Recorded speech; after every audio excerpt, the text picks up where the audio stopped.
Good morning, ladies and gentlemen, friends, colleagues, listeners, and anybody that's new to the podcast. Today's episode, we've got Rick, as he's known, Elieson. He's the president of cargo and the VP of international operations for American Airlines. So, Rick, lovely to have you on board. Really, really pleased to have you. Pleasure to be here. I appreciate the invitation. All right, and it's looking very nice there. You've got a lovely backdrop. I'm assuming that's in headquarters, is it? This is in headquarters, and we've got within our headquarters complex, cargo is in what I think is has the best view on campus. It's great. Yeah, it looks very good. Well, listen, thank you so much for coming on. We met the first time, I think, was when you guys were picking up Cargo Airline of the Year, which you did for a few years on the spin. So well done for that. That's no mean feat. And you were very humble, I believe, when you were collecting the trophy, which is something that stood out. And I'm not sure whether I actually presented it or I was collecting one as well. But for all intents and purposes, we'll say I was collecting one as well. So brilliant. Right, so, now, do you want to just give a little bit of background about, what do you do? What's your day? What's your week? What's your month? And especially these last couple of months, how have things changed for you? Well, they change every day. That's a difficult question. These days, right? It's a very fluid environment. But I'm responsible for, in addition to cargo, I'm responsible for international operations, which contracted significantly, and now we're at that stage where we're trying to regrow an appendage, trying to expand the operation back in what arguably the largest expansion we've ever had. Yeah. Because normally when you're growing organically, station by station, in this case, we're trying really hard to grow faster than that, as fast as demand and country travel restrictions will permit. Yeah, no, that's good. I can understand that. So it's this balance of you've got everyday crises, things that are very time sensitive, that are prescient, mixed with the longer term still planning for the future. And so it is definitely a struggle, as I know everybody is doing these days. Yeah, it's good though what you said there about the rapid ramp up, because most people have seen this obviously as the worst case scenario, and they've got worst case scenario planning. QHSS&E is becoming a lot more higher profile and more important in every organization now. But there's also a best case scenario, and the best case scenario obviously is as soon as the bell goes and the light goes on. So we're spending a great deal of time and energy trying to look for those signals which would mark, that would trigger a resumption of service. So, traditionally you would look at historical data, and I think historical data is utterly worthless these days, right? And conventional wisdom around traffic patterns and the like, I think all of that means very little. And so instead, we're looking for what are those signals, what are those markers that would denote that it's time to go back in the market. And I believe, just as you indicated, Chris, that the right thing to do is a best case scenario. In fact, if I go back, our June schedule begins June 4th. Yeah. And on June 4th, a week ago, we were scheduled to resume operations in 53 international stations. Yeah. Today, that number sits at 27, and by the end of the day, we'll probably have dropped a couple from there. Yeah. And so it's a planning and replanning exercise. But based on, airlines were not built to sit. They are really inefficient when they're sitting. We're built to move, and so that's the state we want to be in. So that's the state we're aspiring to and working towards. And then, listening to various governments around the world and the restrictions they put in place, layering that with the demand and the sentiment we're getting directly from customers to build a schedule. But let those be the inhibitors, not the catalysts. We want to fly. No. We need as many enablers as possible. Now, on that, obviously you've got certain criteria. So you said you've come down from 53 to 27, and maybe even a further reduction.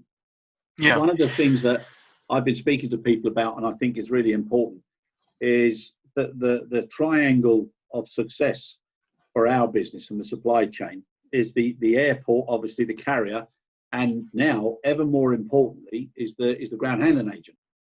because without their capability and without their agility and resilience, and also the means to come back as quick as the carriers would like them to, it's going to stunt any bounce back. So are you actually categorizing, or are you dealing in any different ways with your GHA partners? Our partners have been good, and it's really difficult time on them as well. As you talk about you would love to give all your team members some sort of clarity or certainty, right? Yeah, yeah. Both in terms of employment and ongoing business. And with your GHA, often they don't get afforded those same certainties. Exactly. Right. So it's a difficult world where 1 minute you think perhaps you don't need them, the next minute you need twice as much out of them. Yeah. So I don't have an answer other than staying close and being honest with where things stand, and being as flexible as you can be. It is proving to be a difficulty in stations where you share services with another carrier. A GHA handles multiple carriers, and that GHA learns that the other carrier is ceasing operations in that station. And so now you have a dilemma where is it still viable in our case, we're having cases where we're having to look at and say, is it still viable if the other airlines have already dropped them and canceled service out of that station? Can we handle that? What does that mean in terms of minimum commitments? How do we work that out? And what we're trying to do is do case by case, as opposed to say, look, you can't just shoulder all that minimum, what you think of it as a minimum operating requirement on me. There's got to be some shared risk. Like, let's go figure this out together. Yeah. Because what you don't want to do is back anybody into a corner of having to cancel their service, their operations. That doesn't benefit any party. Exactly. So it's work, but we've seen both instances where we're trying to work with GHAs domestically to continue operations, and with GHAs internationally to increase or expand their operation. Do you think, Rick, not to put you under any pressure, I definitely do, the QHSS&E side and the risk, that there's going to be a lot more emphasis on organizations that have got a high level of resilience, agility, sustainability and continuity, and that will start to come into some of the criteria that's used with tenders, with contracts, so that you pick organizations that won't be so severely affected if there's certain things happening in the future. That goes from the carrier to the GHA side, but also now, I think, from the GHA to the carrier side, because it's almost as if there'd be gold ribbon carriers and silver and bronze and blue, and that's how I'd be looking at my business, because I'd want to know that whatever happens, margins matter. Well, I think those are some really lofty ideals. I think you raise good points. I think the same is true of customers' expectations of us. Yep, why wouldn't exactly. why wouldn't I have that same expectation on my partners? So I think that goes in every direction. Yeah, 100%. Now, I've been talking to some people this last week from IATA, from ACI, from TIACA, from and also independents who represent other groups for DATSA. And one of the things that we've all been talking about is the WHO 3C principle of communication, cooperation, and collaboration. Now, that's a list of words that they're true whenever, and it's just such a shame, that people weren't focusing more on enabling the supply chain. And I definitely think, and as a result of some of the collaboration from those 4 units, they were all very, very complimentary of ICAO and the speed at which that they're changing, EASA, and also, state letters from ICAO just outlining certain criteria so governments and authorities can be more wise as things are opening up, and also as the supply chain is desperately needed. Now, that collaboration is so important, and then it moves to what I've termed as another 3 Cs, which is clarification, coordination, and control. And I think everybody's got to be very, very mindful that we don't want a second spike, or we want to be in much better control if there is another spike as it comes into the Northern Hemisphere winter, etc. How are you guys looking at those sort of risks and those sort of flexibility with regards to your operations? Well, you mentioned several principles. So I'm a big fan of organizational design and networks specifically, and you talk about sustainability, Yeah, communication, coordination. Like those are all natural outputs of a network as opposed to a hierarchy. So in yeah, terms of how we've shifted both our team structures and the way teams are organized and the way work is allocated is more of a network basis, and that promotes a kind of resiliency and adaptability that I think you're talking about. That yeah. when there are disruptions, as there are always going to be, in the case of something like COVID-19, it may spike up in one place and remain under control in another. It's the ability, a network, to have those sort of redundancies, or not just a strict hierarchy, that allows you to pivot and continue to operate or continue to communicate and collaborate. I mean, again, those are all really important principles that naturally happen when Well, you have a more networked organization. no, good, good, good. And obviously something else that people have looked upon now as more necessary, whereas before there was a little skepticism and sort of, will they work as hard if they're working from home? So now everybody is getting used to working from home, and Zoom. I can remember the first time I ever heard the word Zoom was in 1983 from Fat Larry's band, when it was top of the chart. Now everybody's using it. We're definitely getting better at it, right? So I was just on a call with my team. I don't know how many people were on this particular call, a couple hundred, and most everybody's got their videos on. That wasn't true pre COVID-19. That wasn't true, and what a difference it makes. Look, there are reasons why in some countries you can't make a credit offer with a face on the outside of the envelope. Why? Because human faces are compelling. And as much as I look forward to a time when, Chris, we can have this conversation in person, we're Yeah, getting better and better at this. I don't think they're competitive. I think it just serves to fuel that fire, that interest in that human interaction and connection. So yeah, we've been doing some trying to have more unstructured time as a team. And so we've had some optional lunch hours where people just drop in and there's be a topic du jour. And yesterday's topic was actually just that. It was, how do people stay connected in this world where we're physically separated? Again, as a team. So outside of your teamwork, what are things that you do that can get as close as possible to the benefits that you have in a normal work environment from that incidental contact, right? yeah, How do you structure or bake in more of that? Some of it's through recognition or just unscheduled drop-ins. Like, what are those things you can do just to foster?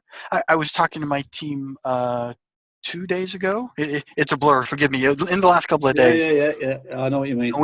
And we were talking, and I said, oh, and I remembered something I'd wanted to convey for a month, something I'd wanted to share. But we hadn't been physically together.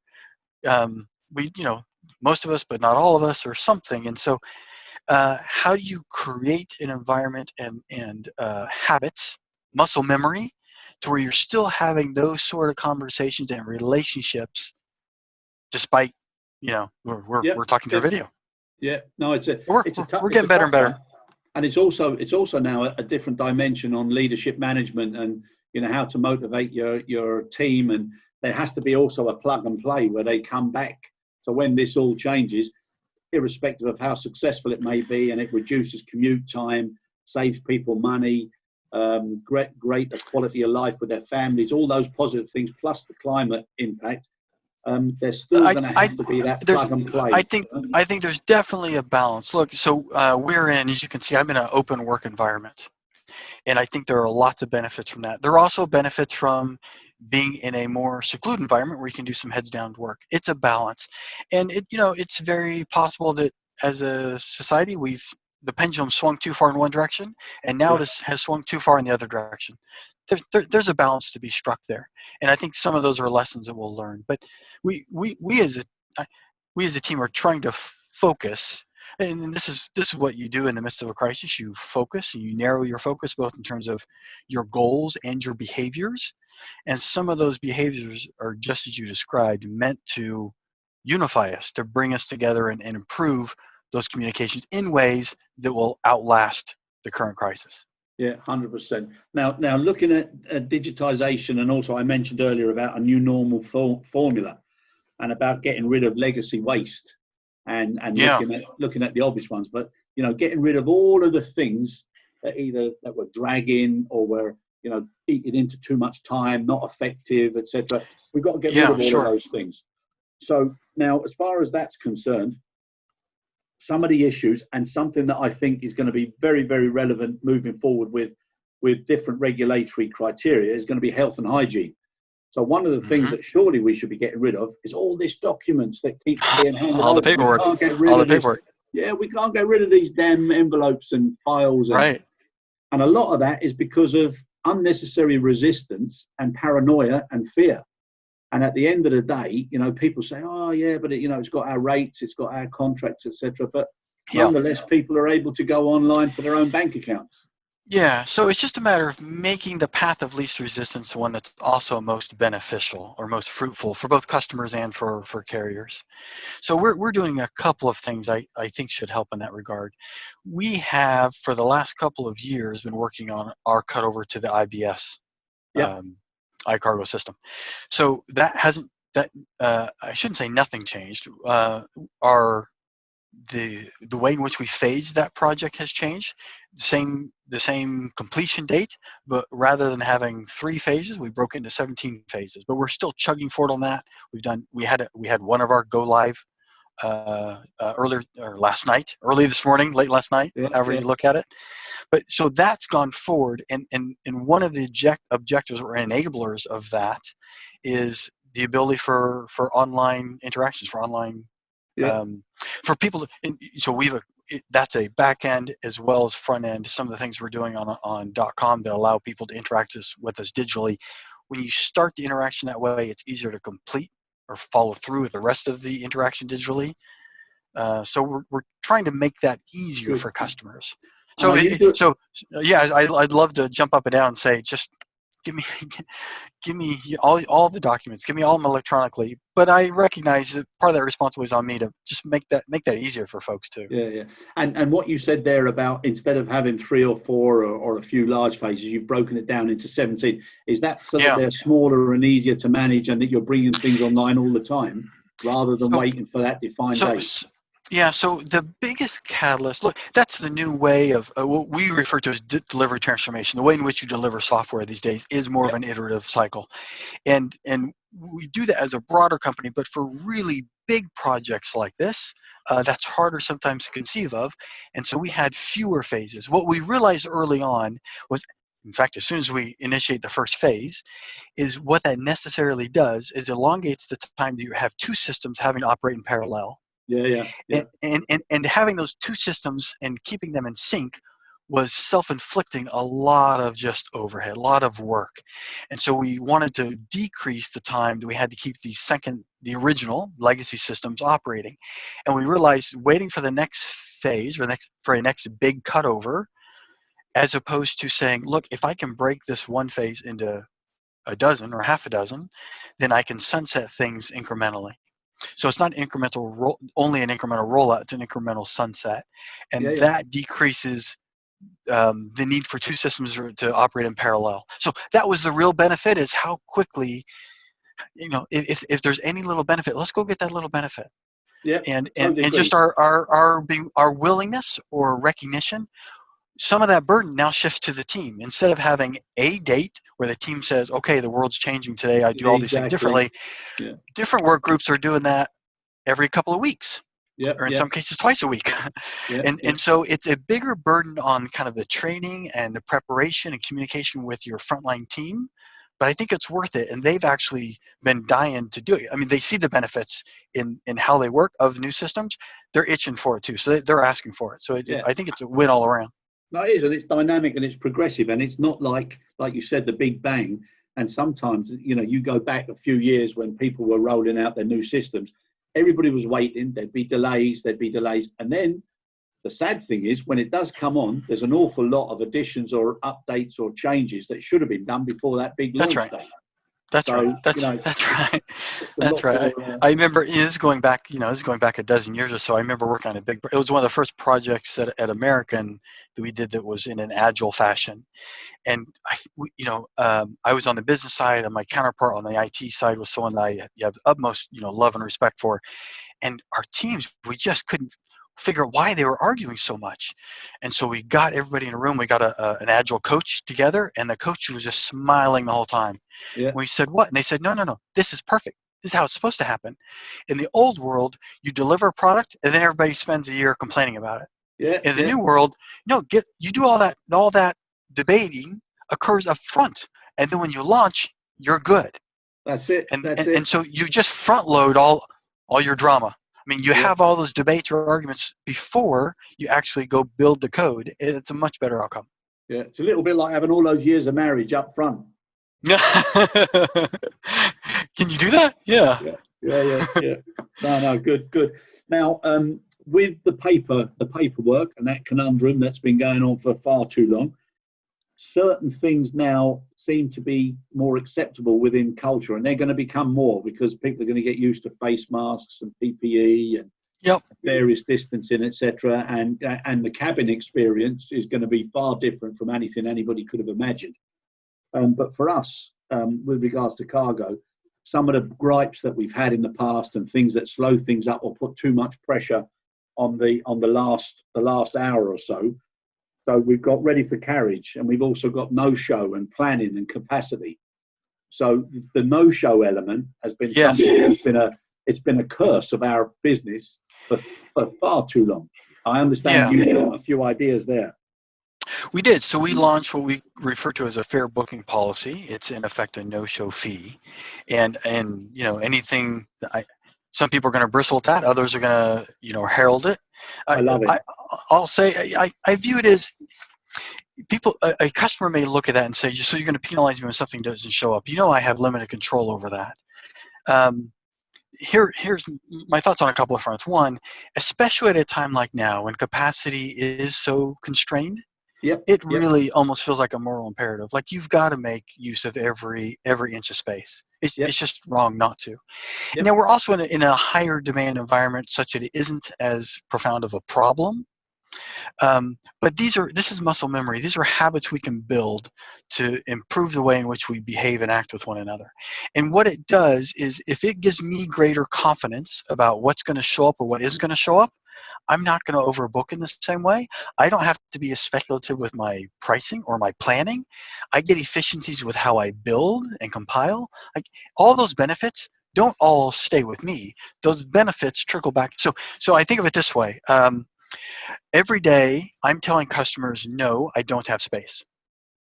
Well, and then I have voids and I end up having empty space. Wouldn't it be better if I knew what I had and I could say definitively, Chris, yes, I can, or no, I can't, and I know that. And you can plan better, I can plan better. There are efficiencies on both sides. So I think that if you look directly at, you're going to charge me a penalty, and it's very modest, but I think it's an important step. Yeah, it's a code of conduct. It's hopefully just enough. Look, I don't want a dime of it. What I want is behavioral change and for people to go, yeah, this is the right model, and we should all be doing everything we can. In an industry that prides itself on efficiency, we should all be doing everything within our control, within our power, and sharing the risk of that to promote efficiencies. So that's the design. No, I love it. I love it, and I would always support that. And I think now that there's going to be so much capacity taken out of the market as well, and there's going to be this balance between fear and confidence, I think it's important to do it, and it makes an awful lot of sense. And what you said earlier about capacity planning and not having to leave units open for the last minute, it's so important. So I applaud you for that. I think that's great. There's a lot of value in improving the way in which you build or load your freight, but I can only do that with confidence as to what's coming. Yeah, and the same thing with ready for carriage. Upstream and downstream, whether it's from the shipper up and whether it's from the carrier back down. The earlier you get the accuracy of the detail and you maintain that accuracy, the more efficient the whole supply chain is going to be. And that is something that you quite rightly said, for all reasons. We should not be wasting. capacity now. And it's not something I can do. It's not something a carrier can do. It does take that cooperation, up and down the chain. Yeah, 100%, 100%. Now, another area. Obviously, people are hearing about passenger aircraft, being turned into semi, as they call them, freighters. I mean, you guys have got huge capacity. So, just for the people that are listening, how many aircraft a week are you rotating through the freighter system? So this week it'll be 92 cargo only passenger freighters. I don't know what the right nomenclature is these days. If I say charter, that connotes something else, but sometimes I slip into that.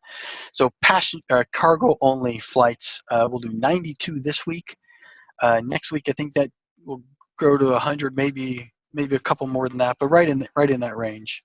But it's a lot of carriers. We launched our first cargo only flight on March 20th, and that's right about the window that most airlines did. Most people were able to launch right about in that same window.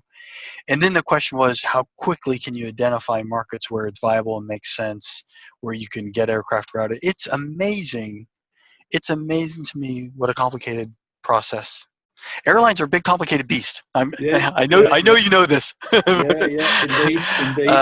But what's been fantastic is how many people have wanted to be a part of this. It has been a shot in the arm for the whole airline to be able to contribute to something positive.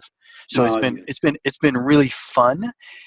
So aside from the good you do from the world by moving things like PPE and test kits and pharmaceuticals, all those that's fantastic. Having people within the company be able to contribute to something positive, contribute to something that is helpful for both the community and for the company has been fantastic. It's been cool to see. And I think that's the sort of thing that will drive benefits. Again, we talk about normal. I don't know what normal is, but way beyond the current crisis, those relationships that we're building will pay dividends. It's good. Yeah, and again, the focus on enabling things to be beneficial for everybody is important. Now, it would be remiss of us not to recognise and respect all of the people that have been on the front line, from their healthcare workers, the frontline workers, cleaners, everybody that's been involved. But what it's also done is it's brought our industry and our business into the forefront of everybody's understanding and appreciation of what it takes to keep the world going. So true. So we moved a shipment, I guess it was Monday morning. So one of our largest customers, Deloitte Consulting, donated the balance of their travel budget for the year to Mount Sinai Hospital in Manhattan, one of the harder hit hospitals in areas in the U.S. So they essentially asked us if we would on their behalf go acquire PPE in China and move it and deliver it to the hospital. And that's the sort of thing that it's a lot of moving pieces. But having good partners on all fronts, it's one of those experiences where it reminds you there are other cities or municipalities who've wanted to do something similar, and it's really hard to do without a good forwarder. So having good partners in your GHAs, in China, your forwarders, it takes all those pieces. It's just really, really clear, as well as, lots and lots of people within the company to plan, dispatch, crew, all the frontline people, both in our industry as well as in healthcare. It's cool to see those dots connect. No, it is. It's fantastic. And another thing that I'm really pleased with is, we spoke briefly about having triggers and indicators and, being able to measure what's going on. But this 3DM, the data-driven decision-making is becoming so important now to be doing things because something makes sense and because of fact and backing things up rather than somebody just having a feeling. So I think that's going to help things moving forward on all counts, because our industry is just not a matter of best with margins as well. And it's just a matter of understanding which of those signals are still valid. There's so much of our data today of that historical data, that dead data that just isn't relevant or isn't. All our yesterdays are gone. There's 2 days we can't do much about, which is yesterday and tomorrow. But today we can do an awful lot of different areas of well said. I think that's it. That's really important. Now, another issue, which obviously with such a huge network like yourself and you being responsible for the international operations, some of the things that in the past, and again, a little bit of legacy of waste, things like auditing your suppliers and the amount of times that suppliers get audited, which is ridiculous. Mm-hmm. Okay, and I was sitting on the ICHC, and when we did the exercise, I mean, in some cases it was crazy. You know, the amount of, there was in some areas there was no day during the week of any week of the year where there wasn't some form of a carrier audit taking place in some of the GHAs. Yeah. That audit fatigue and audit overload has got to stop. Are you considering doing anything differently now with your entire network, while still maintaining, obviously, the aviation authority, requirements that you have to make sure that your suppliers meet certain standards? Yeah, I think it really comes down to a partnership, and the question is how you best conduct those audits. But so we have the same relationship. Auditors should not be feared; they should be welcomed, and it's back into how do you interpret the role of that auditor, right? Are they there to spank you and chastise you, or are they there so we can all elevate our game? We have a shared responsibility. This isn't one person policing another person. This is about, and that's why having auditing and training tightly coupled, I think, is so advantageous, because it closes that feedback loop. Yeah. So it's a question of how you build those collaborations. Yeah, and I agree with you. I think people should welcome audits, and I've been on many IOSA audits and various other audits, and there's such a fear of anybody having findings that it's the wrong environment. And anybody who's an auditor, they should be a coach, a teacher, a trainer, and they should be looking for the positives, not the negatives. So I was looking at some audit results yesterday, and in those results, the point we were trying to make is these results aren't about that station. It's not about what's happening in that station. It's about systemically, culturally, what are we doing to improve our game? And we should all take it personally. No one should be congratulating themselves if they weren't to that station with the negative result, and that station shouldn't, feel as though they bear the full burden. There's a system at work here, and we're all contributing to that system, whether we recognize it or not. You call it a culture or a policy and practice, but that system is what needs to be improved. And sometimes we don't recognize or appreciate the role we have when someone else could have a negative result, and we don't recognize our own culpability or how we're contributing to that. And I think people often view auditors in that lens, where they say, look, if there's a finding, you did something wrong. Well, or the way in which we identify and share those results isn't conducive. Look, they should be volunteering. They should their self audits should be surfacing this stuff, and we should be having conversations without someone coming in and exactly and chiding them over something. Yeah, and if you get a surprise, I always question then, what type of self-audit, spot checks, zone management did they do? And invariably, it's having shortfalls there.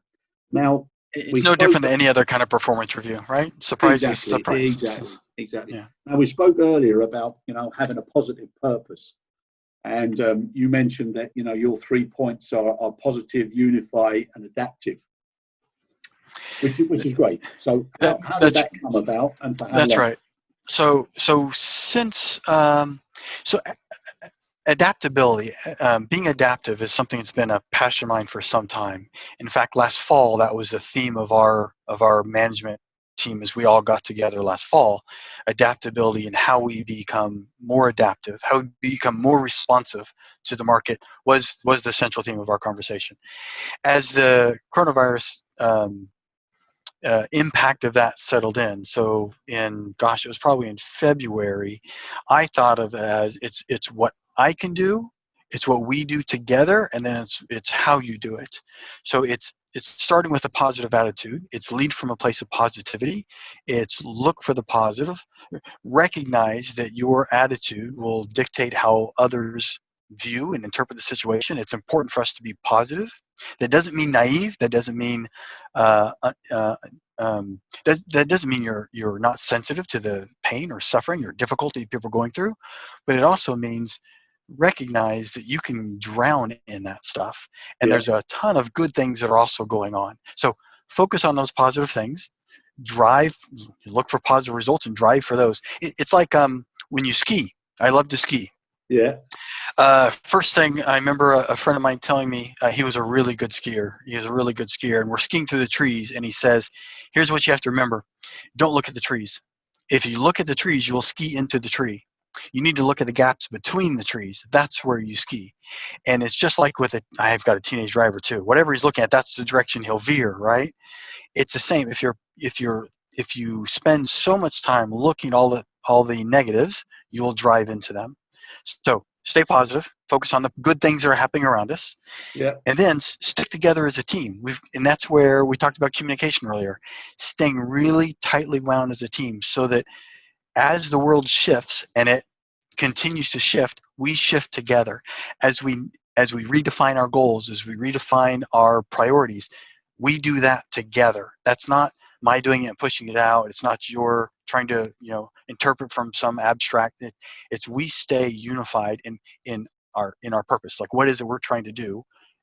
Okay, and then it is that third point of adaptability, of just being really responsive to your environment. And it's not just change. Change is a piece of it, but it's being we talked about in signals and looking for triggers. It's being hypersensitive to your customers' needs. If customers say, having your crew members wear a mask gives me a sense of security and confidence, that wasn't true a month ago. It's true today. Yep. So we need to ensure that we're shifting and being responsive to that. So it's not just saying, hey, we should all wear masks. It's, what do customers want? What do they need? Right? Do temperature checks, is that what customers will restore confidence to travel? Then that's what we should go do. What are those signals? And being really customer focused, and then adapting to it. So in the cargo space, we talked about online interactions earlier. What are those things that customers are telling us they need in this kind of environment?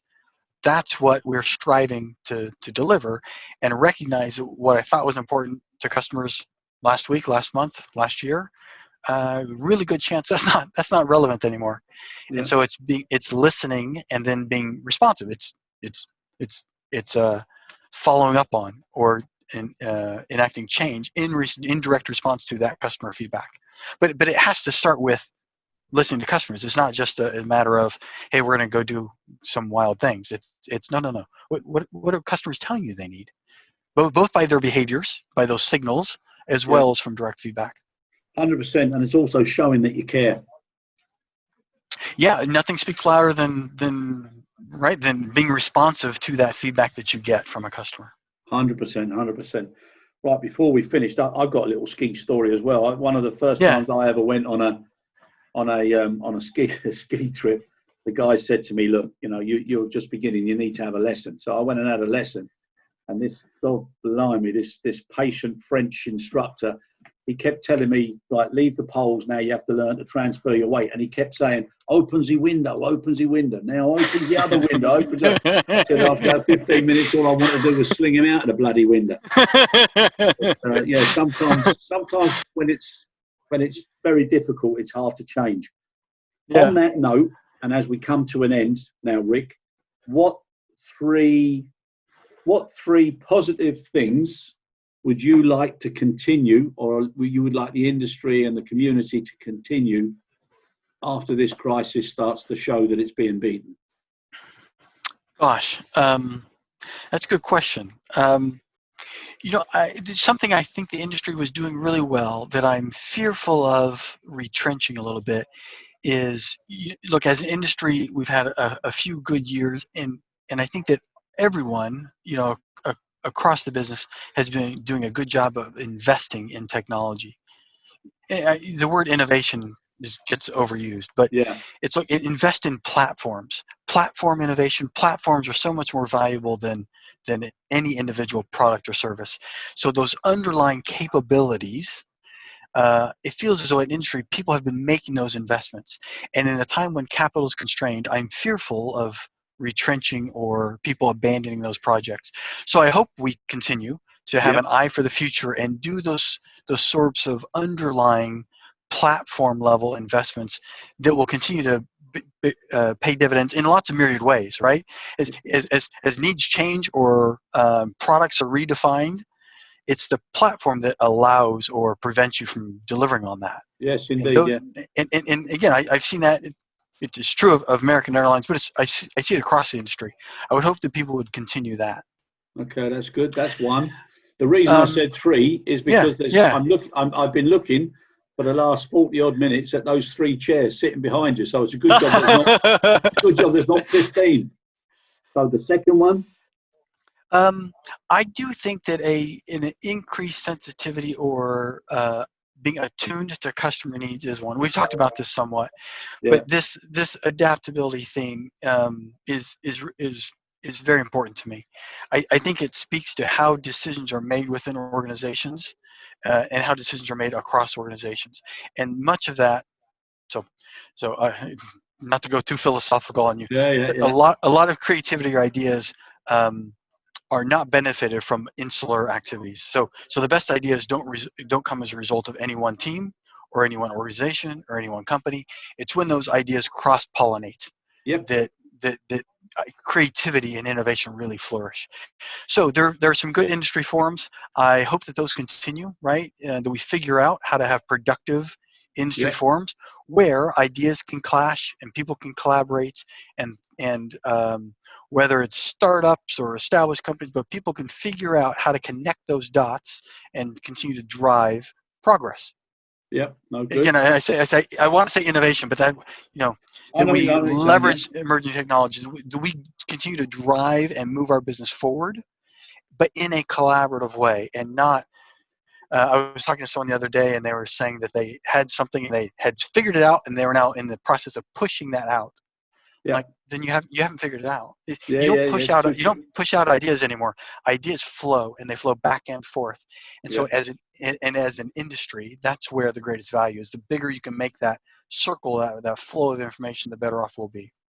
Very good. And your last and final one? Oh, my last and final one. How about I go back to where you started? You talked about going paperless. This is something that, understandably, people have bigger fish to fry right now. Yeah. But again, that is an enabler and creates data. Any digital transaction is going to create so much data. Yeah. So much more data than the movement of a piece of paper, and there's a lot of value in that underlying data. So digitizing all those interactions. Again, call that an investment in the future, but your ability to both share that information back as well as have new insights is only. So I think of it this way: nobody is going to go through my boxes and boxes and boxes of airway bills. No Silicon Valley startup has ever asked me, "Hey, can I rummage through your year's worth of paper documents to look for interesting insights?" Yep. But if all that were digitized, there's probably a whole bunch of 20-somethings who would have a field day looking and pouring through and digging through. And there's a ton of value for all parties involved if we can do that, if we can build those sorts of data warehouses. 100%, 100%. Rick, we've come to the end with three good statements there to close. And like I say, it's a good job there was only 3 chairs behind you. I really appreciate that. But no, that's very, very good. You're a very easy man to listen to. I thoroughly enjoyed it myself. And thank you, I look forward to seeing you again sometime in the future. Great luck, good success to you and the entire American Airlines team. And we look forward to a lot more positivity and successes. And please God, one of the things that everybody will not forget is to remember all the people on the front line who did so much for us when it was needed. Thank you so much. Well said. Thank you, Chris. I appreciate your time. Thanks for having me.